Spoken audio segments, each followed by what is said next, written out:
Have you ever had one of those days where you wake up feeling lethargic, your energy is depleted before your day has even started, and your mind is foggy? There is a solution that is readily available and could transform your quality of life and your overall health. You might be thinking that this is a fancy new health regimen or a weird holistic treatment that just came out, but the solution is in fact just to simply drink water. You might think that you are drinking enough water. In fact, we're all alive, right? We must be doing something right.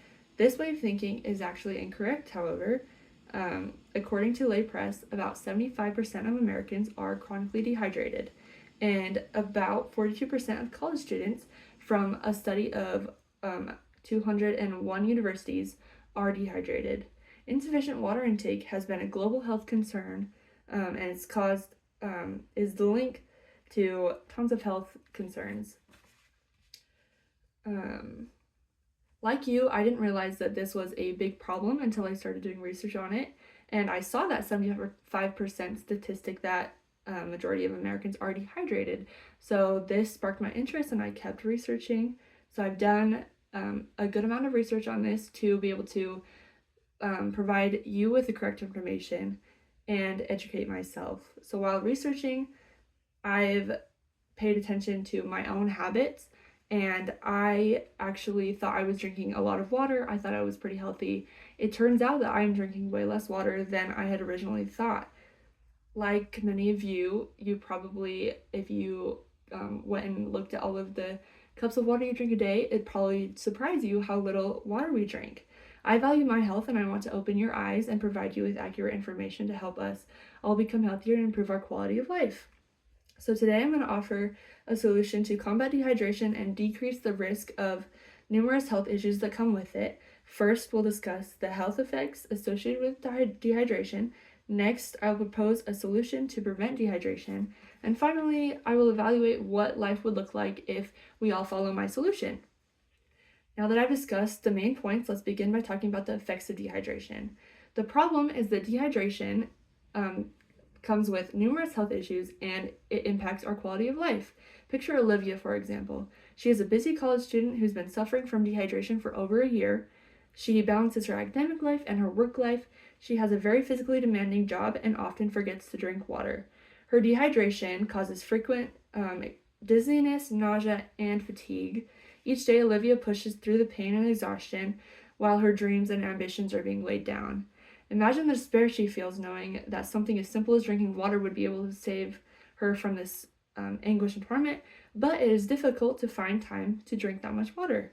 You may think that this story doesn't really apply to you, but from our audience survey, I found out that many of us do lead similar lives to Olivia, and we may have some of the same experiences. So while you may not feel like you are dehydrated, this issue still affects the majority of people. Over 4 sources did confirm that 75% of the U.S. are dehydrated. A survey by one poll said that 3 out of 5 U.S. adults experience midday fatigue, and dehydration is the #1 cause of midday fatigue. Each year in the U.S., dehydration counts for a lot of hospital visits. In the year 2004, there were approximately 500,000 hospitalizations due to primarily dehydration, and those associated hospital charges were about $5.5 billion. So you may think that this doesn't really apply to you. You are part of that 25% of Americans that are hydrated, but the audience survey actually disagrees. About 77% of you said that you drink less than 8 cups of water a day, and out of that 77%, 23% admitted to drinking less than 4 cups a day. One survey question I asked was on a scale of 1 to 10, 1 being severely dehydrated and 10 being hydrated. How do you feel on a day-to-day basis? 84% of people said that they were at a 5 or lower, and the shocking response was that 0 people said 8, 9, or 10. Nobody feels like they are truly hydrated. I highlighted these results to show you that the issue does apply to you. Now that we've discussed the problem that dehydration leads to numerous health issues and impacts the quality of our lives, let's talk about the solution. A common method is consuming a diet with lots of fruits and vegetables. Fruits and veggies are high in water concentration and contribute to our overall water intake. Cucumbers are 95% water, and watermelons are 92% water. My solution, however, is just simply to drink water. It is more realistic than eating large amounts of specific fruits and vegetables, and it's especially hard to find some of those fruits and vegetables in Pocatello in the winter. And only about 20% of our total water intake comes from our diet. Ensuring sufficient hydration through regular water intake is easily achievable for everyone. The recommended amount for men a day over 19 years old is 13 cups, while the recommended amount for women over 19 is 9 cups. Growing up, I'm sure you heard the 8-cup rule. If you drink 8 cups of water a day, you're probably going to be fine. However, this may have been true when we were younger. This is true for everyone that is under 18 years old. Everyone that's a teen, 8 cups is a good recommendation. However, we are now adults, so this no longer applies to us. We need to be drinking a little bit more water. Breaking it down into manageable increments will definitely make drinking 9 to 13 cups more feasible depending on your lifestyle. Ensuring this sufficient hydration throughout the day, though, is effective in combating dehydration and all of the health risks that follow it. Consuming the correct amount of water plays a big role in maintaining your proper bodily functions and hydration levels. This will help you to maintain your body temperature. It also helps reduce risk of obesity, and it actually helps you to lose weight. And keeping hydrated additionally allows for better energy levels. Over 30% of the audience in the survey said the main reason that you drink water is because you're thirsty. Waiting until you're thirsty is a large mistake that many people make, and this leads to chronic dehydration. First, I will show that waiting until you're thirsty to start drinking water actually indicates that dehydration has already set in. Waiting until you're thirsty can be detrimental, as thirst is often a signal that dehydration has begun. Dehydration stimulates the thirst center in the hypothalamus, so when you feel thirsty, it's most likely because you're already dehydrated. This will lead to your water consumption, but consistently delaying hydration increases the risk of chronic dehydration, which can impair your cognitive functions, it can decrease your energy levels, and it can negatively impact our overall health.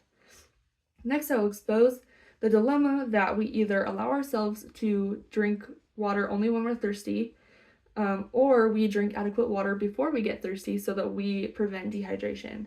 Many people overlook the importance of consistent hydration, prioritizing other tasks or even other beverages over water.